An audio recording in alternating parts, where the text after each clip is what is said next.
So for the second try. No, actually no. I'm not even going to do that video. I'll just do that later. I was going to do something about the indoctrination we've all accepted.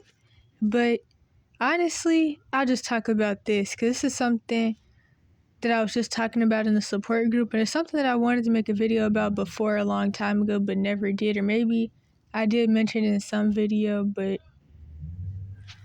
probably on the evidence channels. Probably not on here. So here's two scenarios. One happened in elementary, another one happened in middle school, like I said, or at least like I have mentioned somewhere on here before. Due to the situation I was in, I didn't get to go to middle and high school. So this was some of the little bit of middle school I did go to. In fact, if I would have got to go to high school, I'd still be in there, I think. Or at least I'd be graduating like in a couple of months or something. I don't know, something like that. But anyway, the second part is a little bit of middle school I did get to go to.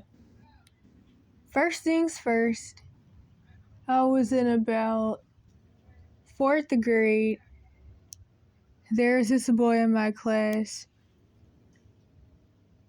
and I don't remember his name. I used to remember names, but I mean, for one, that was kind of a long time ago, but ever since 2020, I don't remember names or faces, because I saw him like a few times, at least once or twice after that.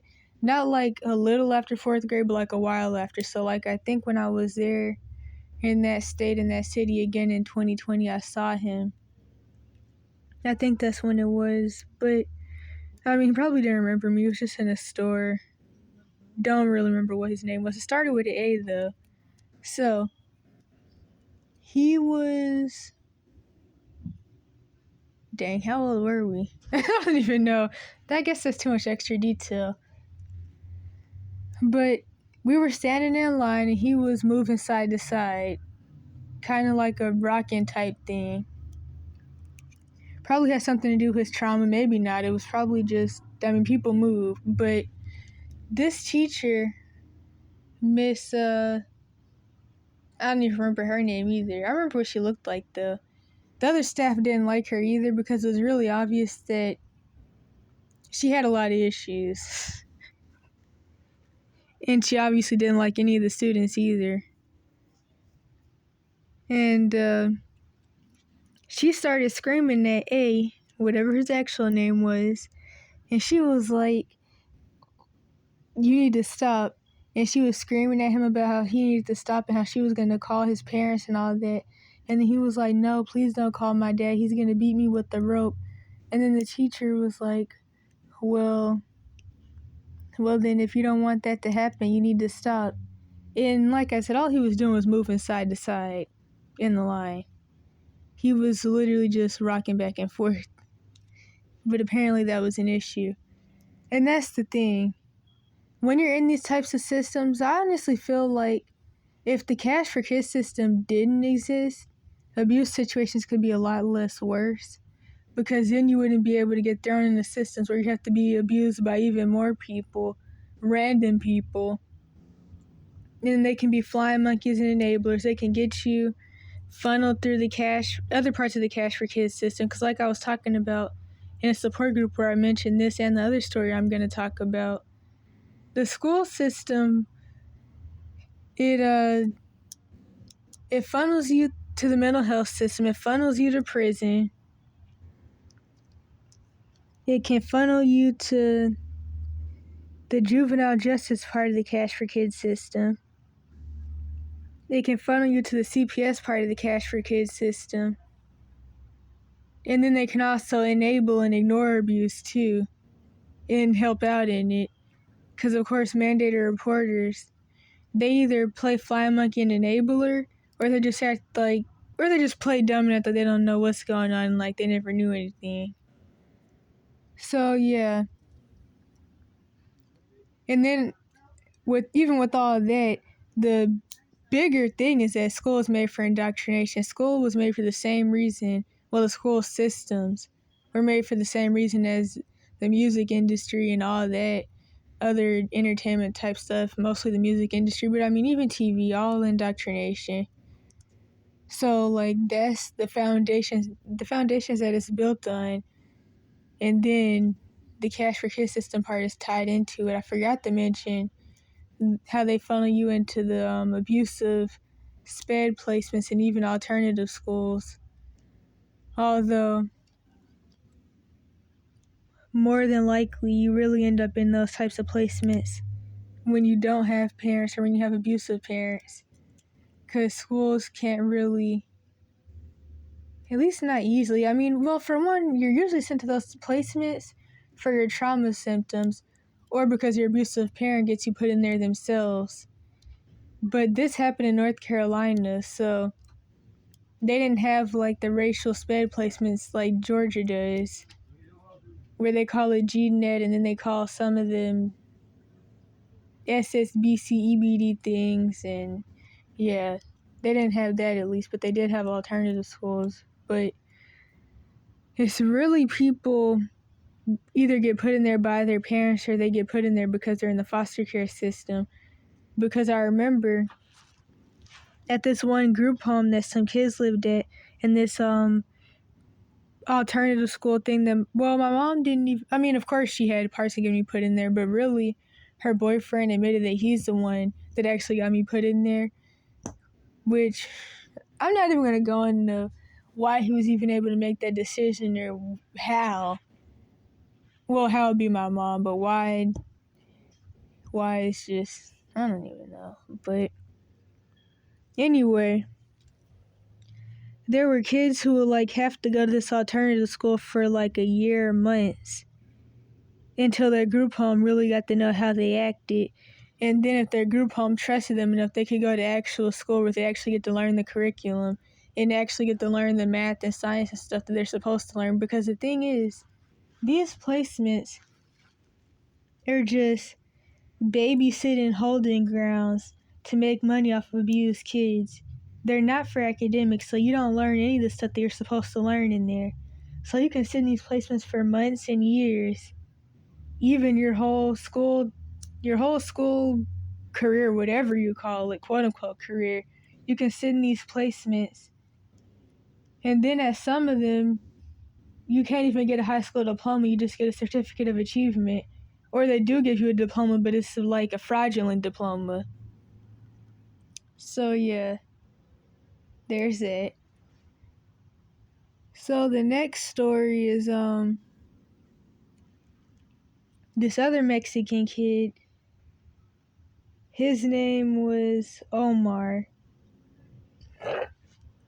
Okay, wait a minute, excuse me. I'm gonna have to edit that out. Well, I should have spaced it. I don't know. So anyway, Omar already had the bad black boy with ADHD label. I know people are going to be like, well, he's Mexican and all that stuff, but just people get caught up in the quote-unquote black and white terms. I just use it so people know what I'm talking about, but technically, to the white supremacists at the top, the real ones, not like the lower level ones, the real white supremacists at the top, they see him as what they see him as, and Mexicans or other people can try to act like that's not how some people see them, but I don't even want to go into all that. So he already had the ADHD bad kid label, and so he had like this thing on his desk, which this was in Kernersville, NC, and there was some program or something where like they gave out these desk rubber band type things where like it would be attached to the two front legs, and then you could put your feet on it and like move it and all that. And it's supposed to be for people with quote unquote ADHD. So he had one of those, and he was moving his leg a lot. And then the teacher got mad at him. And so then the teacher lied on him and called his mom and told her some bullcrap and had her come sit beside him in class to embarrass him. And so that's the second story. And that's just two examples of things that happen in the school system part of the Cash for Kids system. And this is just a regular school system. This wasn't some placement. This was like the regular part of the school system. So the part that sends you to these other placements because they claim you quote unquote have issues, but really the teachers have issues. And then the funny thing about this whole situation is that the actual problem kids, the teachers were afraid of, so they would never do anything about them. Because I actually did have a video when I used to do the evidence channels about how this whole situation had unfolded, which my mom ended up using against me and switching around once the whole Munchausen thing started. It really took off. Because basically, I had reported something to the office about how the teacher wanted me to clean up some milk that was on the floor because these two boys, one was quote unquote black, the other one was quote unquote white. They both had the no dad trauma and the feminine thug persona going on, one more than the other. And of course, I was always good at like reading people, so I already knew that the quote unquote white boy, especially, I mean both of them, because that's how boys act when they're depressed. They try to do the feminine thug persona and other stuff, but the quote unquote white boy especially had a lot of depression around the fact that his dad wasn't around. Because basically his dad was addicted to drugs, and I guess maybe he didn't even know where his dad was at. But he felt like this was his fault. And so he had a lot of anger and stuff because of that. Because of course when people have situations like this going on, they never talk to their kids about it, and so the kid just believes that it's their fault and that they weren't good enough. And so then they come to school and they either are the bad, well, wait a minute, I won't even use that term. They're either the bully, the one getting bullied, or the one that's always making jokes and trying to like be friends with everybody. So anywho, they had all that going on. They had took my milk and poured it on the floor, and the teacher was scared. And this was another teacher though, not the lady who called that boy's mom. This was a male teacher. I actually remember his name. His name was Mr. Sikinga. And then I remember the white boy would call him Mr. Sick, and then the teacher would be like, don't call me that. But anyway, I guess I remember his name for a reason. So after I had went to the office to report this whole situation, and I was already almost in tears because this was the part where I was really starting to break down because of all the abuse that had been going on for forever. Because, like, there was a whole numb period, because, like, all throughout elementary and a little bit of middle school I did go to, because, like I said, this was pretty much the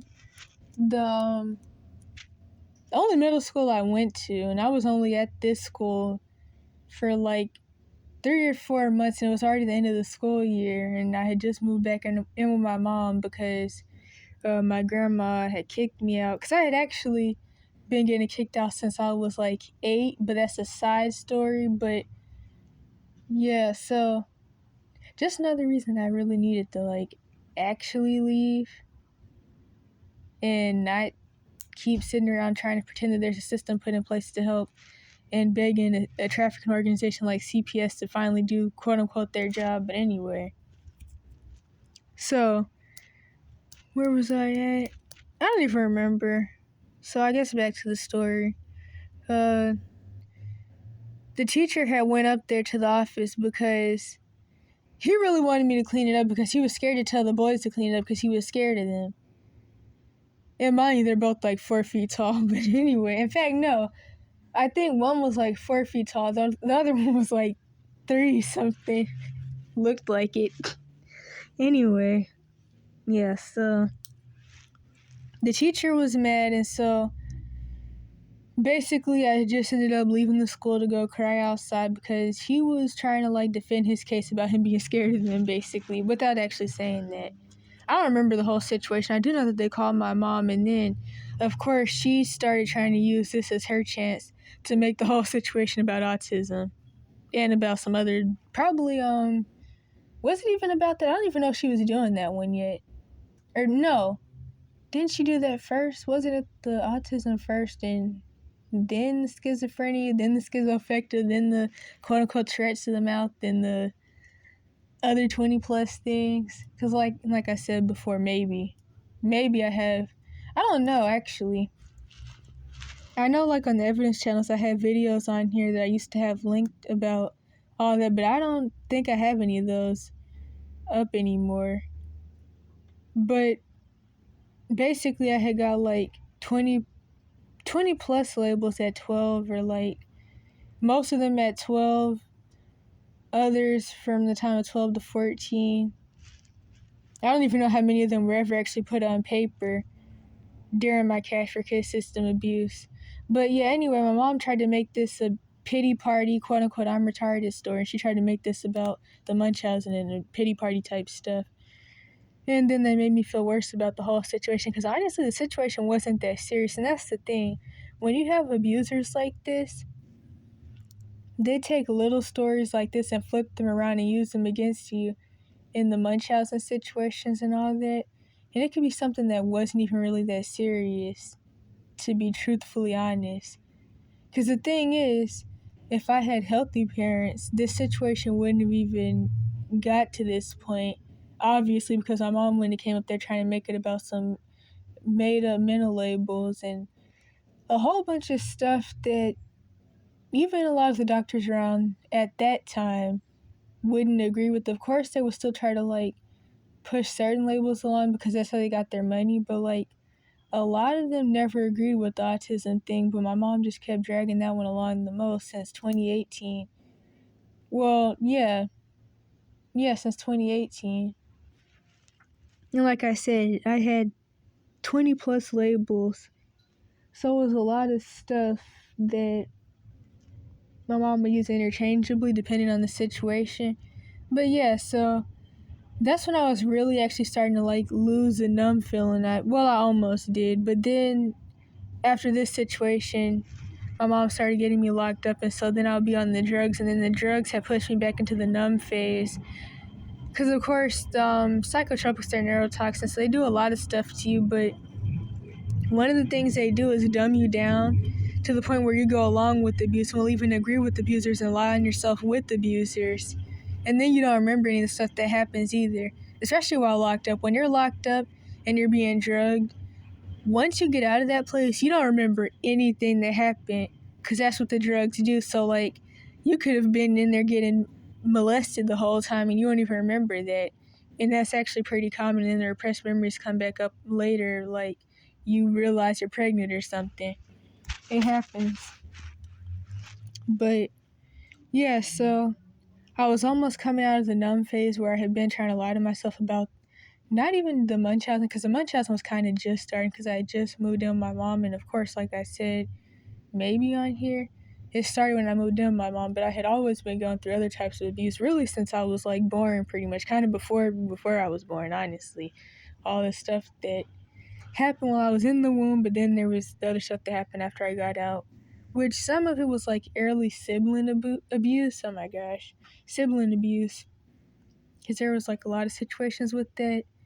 And my siblings would tie me to beds and stuff. So, yeah, there was always stuff going on, but I almost started breaking out of it early. But honestly, it's a good thing I didn't, though, because the thing is, when you stop lying to yourself about what's actually going on at like a really young age, you flip out.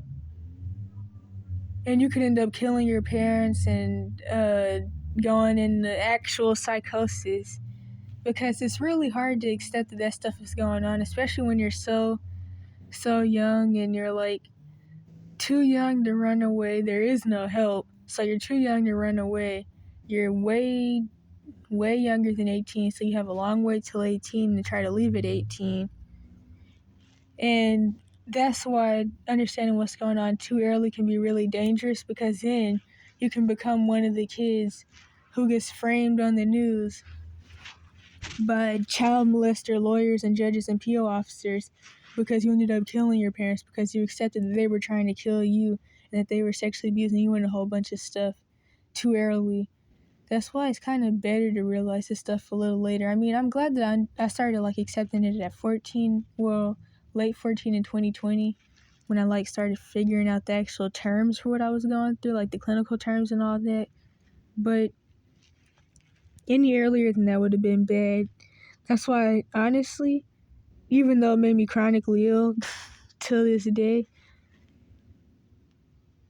somewhat it's probably a good thing that like the drug and abuse started, because I can only imagine how I would have flipped out if I wouldn't have been put back under the manipulation spell by being drugged up on those drugs that had me acting stupid and barely knowing what the heck was going on when. Because I was really starting to like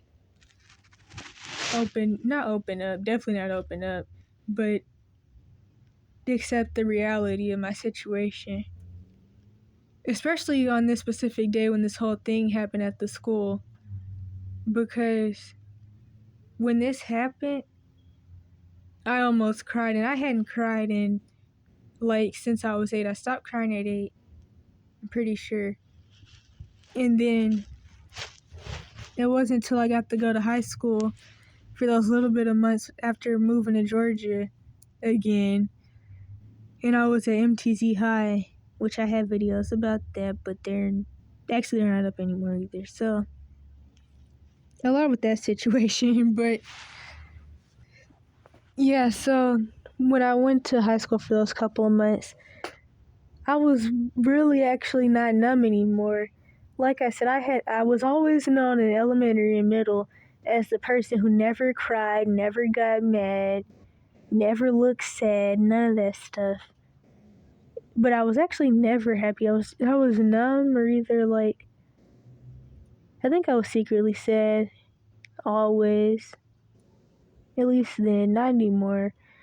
Things have gotten a lot better since like running away, of course, but then it's like the fact that I still am in the homeless industrial system now, which I didn't want to be, so now I'm a cash cow to everybody around me again. Not everybody, but like the staff at these resource centers, which is a trigger to me. And then how I get treated like crap because of the classism and also the racial stuff that's happened. So then that's triggering all over again. But either way, things have still totally been way better than ever before since I've been out here. But yeah, so when I was at MTZ High, I would be always sleeper crying. I was literally always crying in class, but it didn't look good. But I mean, at least I let all that stuff out, because that was stuff that had been built up for years, probably. And I remember that this therapist that I had for a little while before my mom cursed her out and threatened everybody that worked there, because she thought they called CPS. She was an enabler too and wouldn't actually do anything to help, but she did admit that she knew that none of the stuff my mom was saying was true. Although I even have videos of the screenshots of her messages, and she'll still admit that. But I talked to her twice recently. She said she's glad that I ran away. So you're glad that I had to run away underage, but you would never do anything to help. But anyway, she said that. But like now she's almost trying to jump around admitting the fact that the situation was what it was, because she doesn't want to admit that she was supposed to help us. If I don't know, stupid stuff. But anyway, I remember when I told her about the whole MTZ High thing, like in the midst of the whole situation. She was like, I'm probably letting out a lot of bottled up stuff from everything that's happened. So, yeah. And then,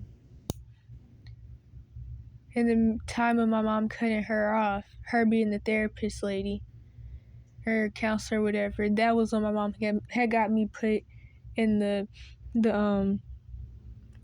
what was that called again? Oh yeah, the Jim Crow era special ed self-confined placement for quote-unquote bad black kids, because with that whole situation, basically my mom had been like telling this school that I was retarded since before I started going there.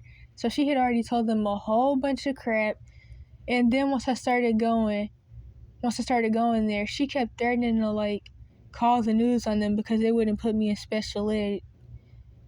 And they didn't want to actually report my situation because they didn't want to get involved, even though they were kind of already involved. And so things had a lot of bullcrap happen. Actually, I think I still have like a public playlist of this counselor that worked for the school system called name Miss Parks, and it's a playlist titled my experience with a better help therapist, even though she technically wasn't my therapist, but she did talk to me. And I give a summary of the situation there, but I kind of don't really want that up either because it has links to like my previous situation. And like I said, I'm really trying to move on from like even showing all that stuff because there's like a lot of stuff with that situation. But and even with like how it could possibly currently affect me and others. And I don't want a whole bunch of bullcrap to break out if those videos ever were to really start getting seen. But I mean, maybe I'll still link it. I don't think there's that much in the description of it though. I don't think it's like links to too much stuff. But it's a summary of the situation. So yeah, the school eventually was like, your whole family is crazy and we're sick of you and your mom. And we're going to let her place you wherever she wants to place you. And so basically she claimed she was lied to and told that it was going to be a special school for autism. But of course, something like that doesn't exist, especially not for somebody as broke as we were.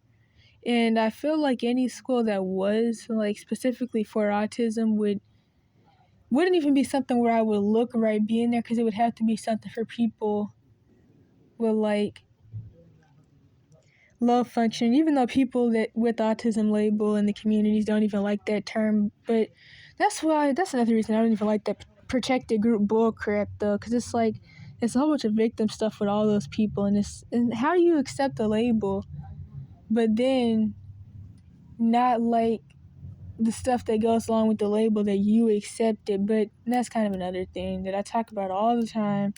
Anyway, I got put in there and it was a whole bunch of abusive staff, and the staff all had unhealed trauma. One of the staff had unhealed church hurt trauma, so whenever she got mad at me and the other couple of kids that were in there, mostly foster kids, she would start screaming, "I'm sick of this church, I'm sick of it."